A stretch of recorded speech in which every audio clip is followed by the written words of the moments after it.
Hello guys, in my last video I have talked about how prominent English language has become over the years, around 2000 years. Today in this video I'm going to talk about how important our mother tongue is. Uh, uh, Surely we all realize its importance, but hardly retrospect and try to include or make our tongue inclusive in our academic pursuit. And it's ironical that we stress so much importance and overemphasize the significance of the foreign language, especially English, to be a passport to our success in a professional career and gaining our social status. In fact, we always go by the same dictum that as long as we teach our kids right from the inception or since her or his formative years, the child is going to be promising in future endeavors. That may not be the case scientifically speaking, and there are ample reasons why we should promote our mother tongue. Uh, as we're all aware that our mother tongue is essential for any child's development, and in fact, learning our first language leads to better outcomes in the future. I'm reminded of this because yesterday was International Mother's Day, and worldwide it called for a celebration, and it also calls for rethinking about the pivotal role that our mother tongue can play in our day-to-day life and our future career prospects. In fact, UNESCO and other world organizations are all out for inculcating and including our mother tongue, and in fact enhancing learning of children from diverse language background has irrefutable claims of developmental effects rather than a detrimental effect when we lay too much of undue importance or stress on our child's only one language acquisition by hook or crook. In fact, we are so enamored and obsessed with teaching the most prized language that English has become over the years, primarily since it's the lingua franca international arena, and since we keep browsing internet and most of the content on the internet is to be found in English alone. Even our scientific studies, most of the studies are based on, and journals, online journals are based on the usage, extensive usage of English.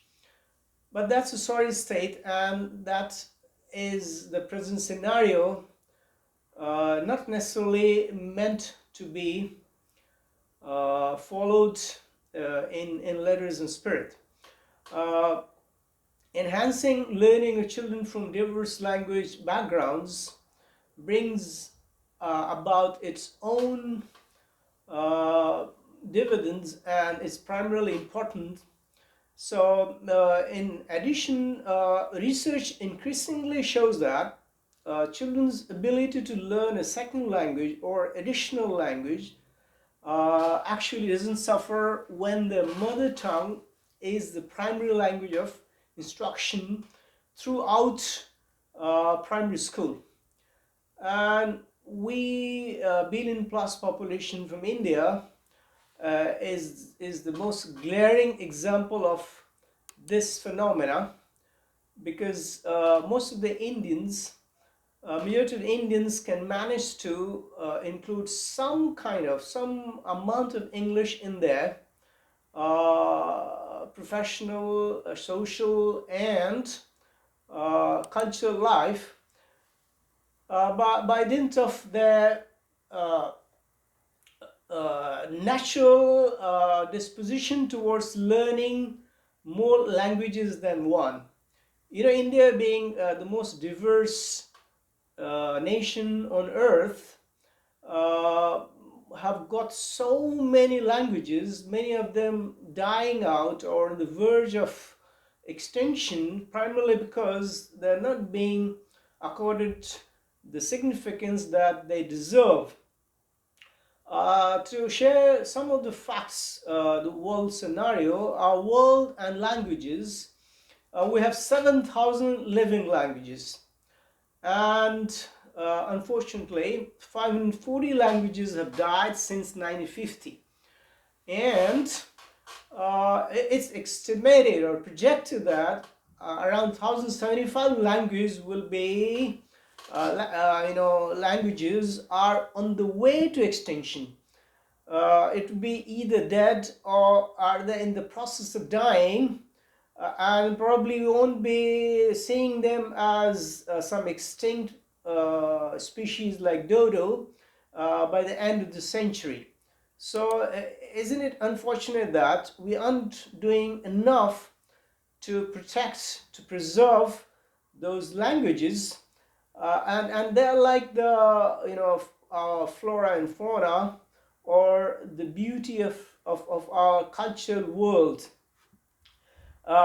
Surprisingly, the Asia Pacific is home to half of the world's living languages, half of the world, and around 2,296 languages are spoken in Asia alone, and 38% of Asian languages are at risk.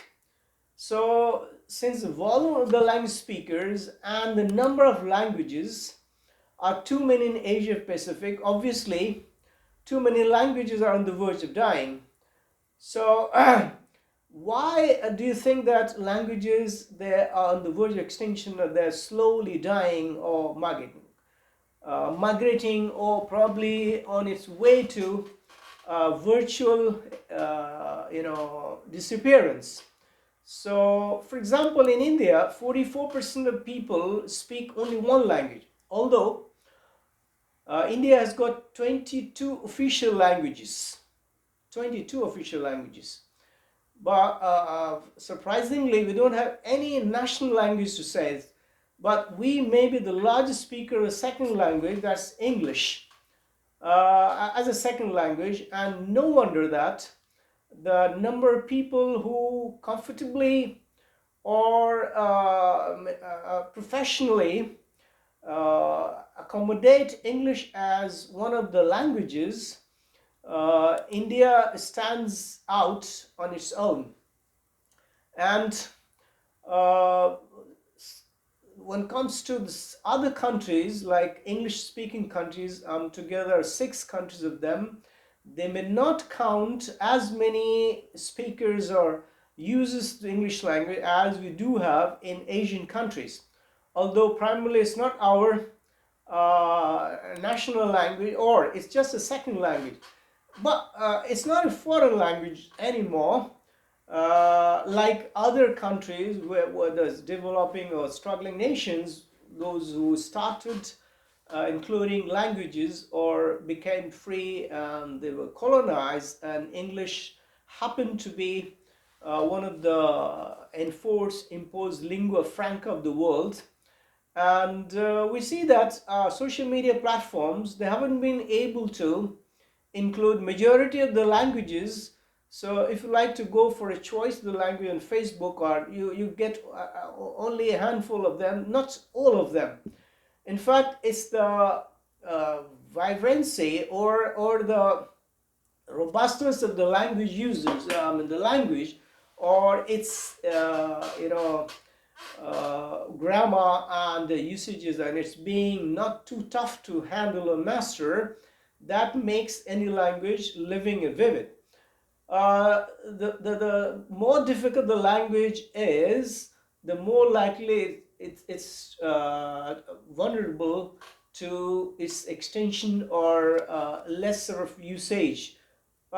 We have some examples like Sanskrit, one of the most sought after, one of the most scientific language in the ancient time, and that hasn't stayed anymore.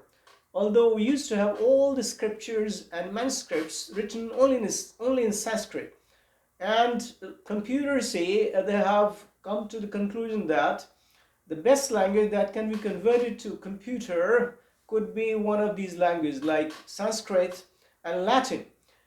Same goes for Latin, which used to be so prominent in one time in most of the Bibles, and they were the first language. But since it was only dedicated or dominated by the upper class equivalents and the elitist, and they didn't want it to be transferred or made public domain, and they restricted its entry towards the gentries or the commoners. So that actually spelled a death nail to that language. So language is something that's dynamic, it's vibrant, and it has to be preserved by speakers and print media users. So although India, like India, I'm talking about in particular, that could be a home to 448 living languages, but 15% of India's languages are endangered.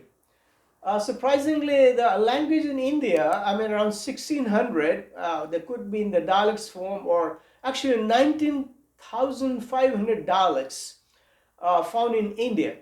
But majority of them, like some of I'll mention them, the vulnerable language in India, they're likely to die. Like I'll talk about Bodo and Spiti and Garhwali and Ladakhi and Mizo and Sherpa. I mean some languages in the Kashmir Valley, some in the Ladakh region, the highest icy spot bordering China, and Garhwal is in the Aborigines. I mean they are named after the people. Most of the languages are named after the speakers. So if there are tribals and there are hills and like Garo, Khasi and those, so the languages also known by the regional, I mean demographic characteristics. So if we live in Arab world, obviously we speak Arabic, right? So the point is, there is every nation has got Ministry of Human Resource Development or language promotion, and they try to protect and preserve endangered language of India, I mean of their own country, and try to promote their native language, probably because this really works for the natives, denizens, and the overall development or personal development of any child or any adult, or largely depends upon how perfectly, how skillfully, how tactfully he can manage to read, write, speak, or at least uh, can be literate in that language. I mean, it may not be educated in the true sense, or may have a degree or may have graduated in that, but you should be able to at least have a familiarity of the language, and should be aware of the living phrases, living idioms of the language, and uh, let's talk about the world scenario. Like English, although has swayed all over the world and is going to be, I mean, internationally become a global lingua franca, largely because of the mechanized machine learning and content internet, and but we still find many of the nations, they don't promote English at the cost of their own indigenous native language. But I have also experienced the heads of states of Russia, like Putin, never resorting to or adopting English whenever he has to say something. Same thing goes to Macron, or same thing goes to Chinese premier or Japanese. These heads of states, they never felt the need or necessity or compulsion of using English alone to convey or drive the ideas home. So we have uh, uh, heads of states, and probably I'm not sure whether they are really well versed in or proficient in English language as user, and whether they have ever felt like learning English to be communicating, to be able to communicate with the rest of the heads of states. So that itself shows that it is not a mandatory for anyone to just stick to one language, and so being bilingual or multilingual has its own advantages. And if we keep losing these languages like with the alacrity, with the kind of pace that we are doing it, a time comes when we're left with only a couple of languages which have the survival instinct, like French or Arabic or English. But when we need to have sustainable development goals, we should have our mother tongues kicking and alive. So we, if are aiming of a total overall development of social or moral or ethical or cultural, we need to reach out and we need to have an inclusivity, inclusive language, instead of going for just one of its kind. And if we can't manage to read, write, and we will be not saving our dying literature. The prominent thing is that if we lose the language itself, how are we going to read? How are we going to infer or interpret our scriptures or anecdotes or the stories or the ancient scripts? And so we're going to lose volumes of dying, precious literature that we have preserved for years. Even think of preserving our family heritage. If my grandmother talks something and I can't understand that, a child fails to understand grandmother's language, the grandparents' language, or it's like, losing the heritage, the legacy. So language could be one of the most prominent legacy that we inherit. So it goes without saying that if we don't, we stop talking to our children our native language just for the sake of promoting an artificial or foreign language, and feel proud of it, and we push for something alien and something stranger, foreign language, right from the inception of the child struggles to assimilate, to internalize, and it's really intimidating for any child to be thrown into turbulent water and ask him to swim across like a seasoned swimmer. So we need to push for linguistically appropriate curriculum of our own language first, and the other languages, maybe one, two, three, multiple languages. There are people who have been able to master the second language or the third language, or more than even three languages at a later stage, very later stage. So it's no wonder that we do have the innateness, almighty, naturally we are endowed with those skills which allows us to incorporate or include more than one language even at a later stage. So regional language are not to be neglected in schools and at this cost of the foreign language. So what's happening in most parts of the globe is that English is like a intruder getting into the personal domains of the people in public, and somehow because of the job opportunities or the kind of social status that is pinned with this language, or the kind of traveling advantage or entertainment industry or social media platform which has made it only mainstay. We cannot communicate or make friends, or we cannot even survive with our head held high and with dignity. So we keep pushing our children to go for something that may sound to be alien or even apathetic. I mean, a child may find it cumbersome, burdensome, or may child disenchanted. But we push for, and we keep pushing until the child gets frustrated.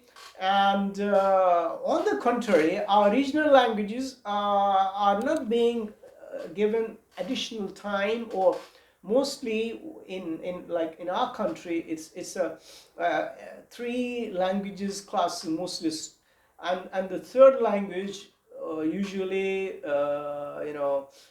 remains the first language, the regional language, because by 8th grade you will have a choice, and your regional language, the first language, the mother tongue, gets the hardest hit.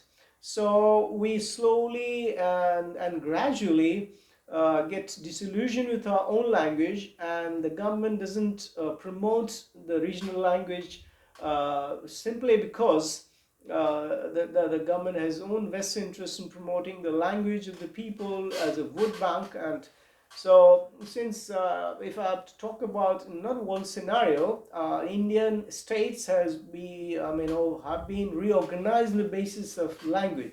So it's a linguistic reorganization of states. So every state has its own language, and every state fights to conserve its state language. But Hindi being touted or promoted or as a national language, being imposed in many of the states in India, and there is a confrontationist approach of the state government, and they say no to the imposition of Hindi, and English once again gets the upper hand because of the elitist class or sophisticacy that is attached to English as a status symbol. And English is being promoted not because inherently this language has got something to offer, but simply because it has become the lingua franca of the global world. Well, God knows, with the AI into the making, and we have translation available for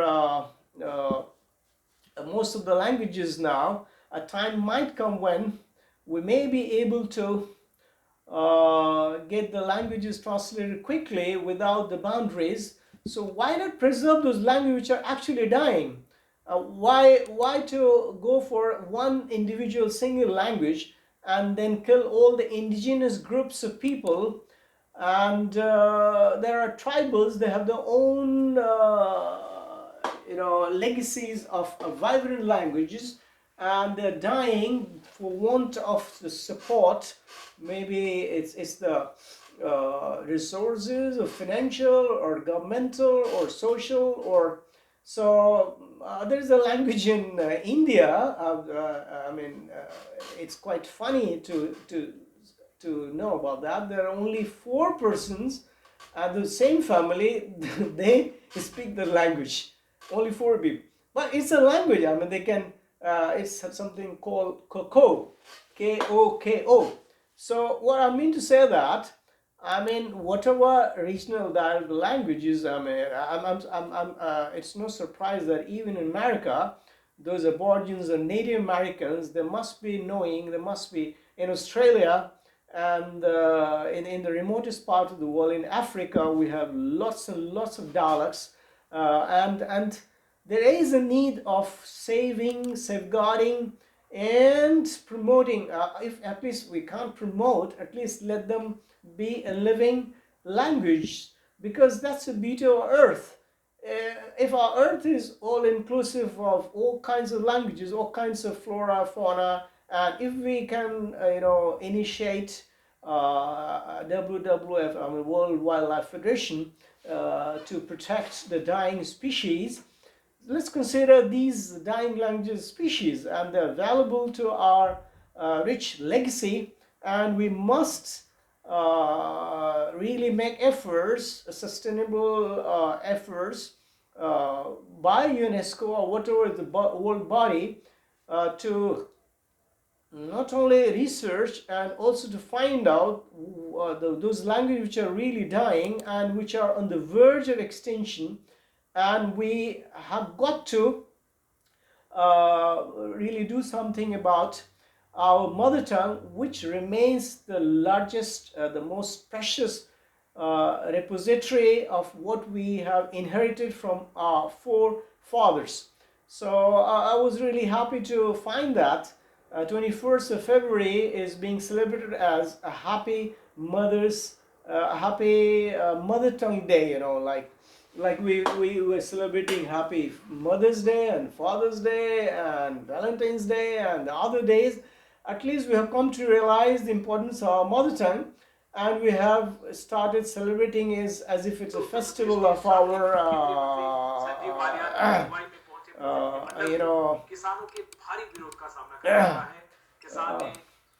right. So let's join our hands and let's resolve that we continue to include some amount of, push for the inculcation, the kind of promotion, a kind of inclusion that our mother tongue deserves, as an Urdu speaking individual and an Indian whose primary language remains Urdu or Hindi, which are really wonderful languages, one of the sweetest languages, and one of the also the oldest and of paramount importance, may come only next to Arabic, because the entire Arabic world speaks only one language, and that has become the biggest unifying force, the cementing force among the Arabs.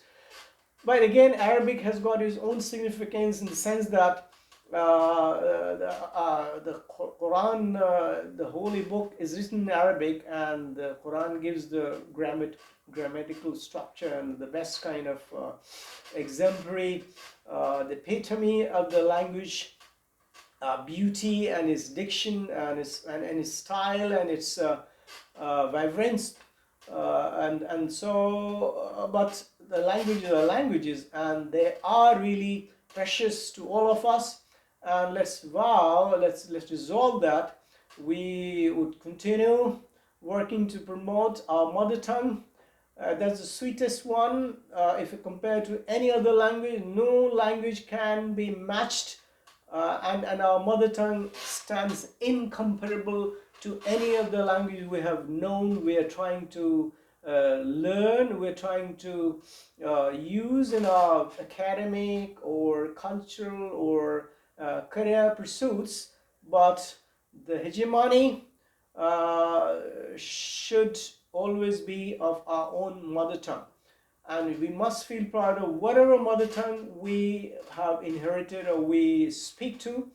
And let's talk to our own children first.